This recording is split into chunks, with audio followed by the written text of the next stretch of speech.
Hello friends, कैसे आप सब। Very good morning. चलिए देखते हैं 25 अप्रैल है आज। अगर 25 अप्रैल 2024 से जितने भी करंट अफेयर बनेंगे वो सारे हम यहाँ पे क्विज के रूप में एनालिसिस करेंगे। क्विज भी करेंगे और क्विज से ही हम एनालिसिस भी करते जाएंगे।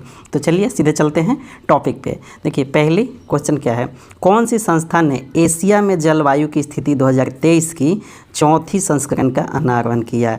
एशिया में जलवायु की स्थिति, ठीक है, इसकी चौथी संस्करण का अनावरण कौन सी संस्था ने किया है। तो ए ऑप्शन क्या है, विश्व बैंक, बी यूनेस्को, सी एशियाई विकास बैंक, डी अंतर्राष्ट्रीय जलवायु परिवर्तन परिषद। तो सही उत्तर क्या है, सही उत्तर है WMO, वर्ल्ड मेट्रोलॉजिकल ऑर्गेनाइजेशन, ठीक है, विश्व मौसम संगठन। ठीक है, अब थोड़ा सा देख लेते हैं यहाँ पे विश्व मौसम संगठन के बारे में। ठीक है, इसकी स्थापना कब हुई थी, स्थापना कब हुई थी, स्थापना इसका हुआ है 1950 में। ठीक है, 1950 में। हेड क्वार्टर कहाँ है, हेड क्वार्टर है जिनेवा में, जिनेवा स्विट्जरलैंड। ठीक है, जिनेवा स्विट्जरलैंड में। तो चलिए इस चीज़ से आपको इतनी जानकारी मिल जाती है, भी ध्यान रखिएगा। नेक्स्ट करंट अफेयर का MCQ क्या है, MCQ नंबर 2, किस संस्था के तहत 2023-24 में 156 कंबोडियाई सिविल सर्विस जो हैं, सिविल सर्विसेज के जो सेवक हैं, भारत के राष्ट्रीय सुप्रबंधक केंद्र, ठीक है, national centre for good governance में प्रशिक्षण कार्यक्रम में भाग लिया। तो कौन सी संस्था के तहत, तो लोक सेवा आयोग के तहत, ठीक है, पब्लिक सर्विस के तहत। और ये क्यों क्वेश्चन आया है, क्योंकि भारत और कंबोडिया के बीच में 5 साल के लिए एक समझौता हुआ है। ठीक है, जिसमें क्या होगा, बायलैटरल स्ट्रेंथ करेंगे एक दूसरे के जितने भी।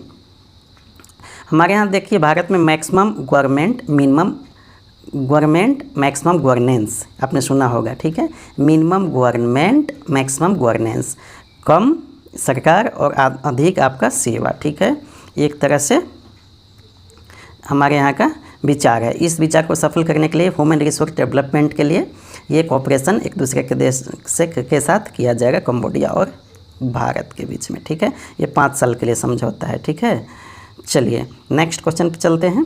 क्वेश्चन नंबर 3, राष्ट्रीय कृषि और ग्रामीण विकास बैंक, नाबार्ड। नाबार्ड का नाम आपने सुना होगा। बताइए नाबार्ड की स्थापना कब हुई थी, नाबार्ड की स्थापना कब हुई थी बताइए। 1981 में हुआ था।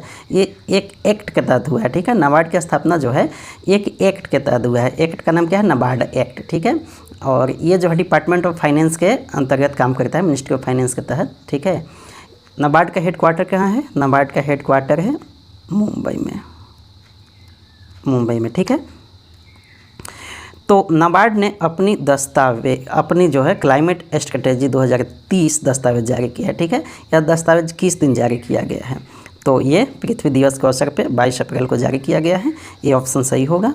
ठीक है, तो आप याद रखिएगा क्लाइमेट स्ट्रेटेजी 2030 किस बैंक ने जारी किया है, ये भी क्वेश्चन में आएगा, तो आप ध्यान रखिएगा नाबार्ड ने। ठीक है, चलिए नेक्स्ट क्वेश्चन, क्वेश्चन नंबर 4, भारतीय रिजर्व बैंक के प्रोग्रामेबल केंद्रीय बैंक डिजिटल मुद्रा का किसे सफलतापूर्वक कार्यान्वित करने वाले पहले बैंक बना। ठीक है, तो कौन सा बैंक बना, इंडसइंड बैंक। ठीक है, next question, Razorpay software private limited. ठीक है, राजोरपे सॉफ्टवेयर प्राइवेट लिमिटेड क्या है, एक तरह से आपको क्या है, ऑनलाइन ट्रांजैक्शन के लिए प्लेटफॉर्म ये प्रदान करता है। ठीक है, तो राजोरपे जो है ने किसके साथ एक UPI स्विच का उपयोग करके अपना यूनिफाइड पेमेंट इंफ्रास्ट्रक्चर लॉन्च किया है, UPI लॉन्च किया है, किसके साथ, तो पेटीएम बैंक्स के साथ।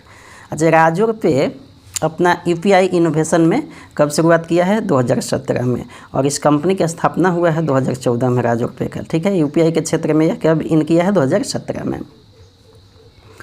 और इसका हेडक्वार्टर कहाँ है, बेंगलुरु में, बेंगलुरु में। अच्छा, तो अब यहाँ पे एयरटेल पेमेंट बैंक्स के साथ समझौता किया है, तो इसके बारे में भी देख लेते हैं। इसकी स्थापना कब हुआ है, 2017 में, एयरटेल पेमेंट्स बैंक का। इसका हेडक्वार्टर कहाँ है, गुरुग्राम में है। ठीक है, हरियाणा। और अभी MD और CEO कौन है एयरटेल पेमेंट्स बैंक के, अनुव्रता विश्वास। ठीक है, चलिए नेक्स्ट क्वेश्चन नंबर 6, भारतीय बैंक ने किसके साथ एक साझेदारी की घोषणा की ताकि निवासी उपभोक्ताओं को सौर ऊर्जा के अभिवादन PM सूर्य घर मुफ्त बिजली योजना के अंतर्गत बढ़ावा दिया जा सके।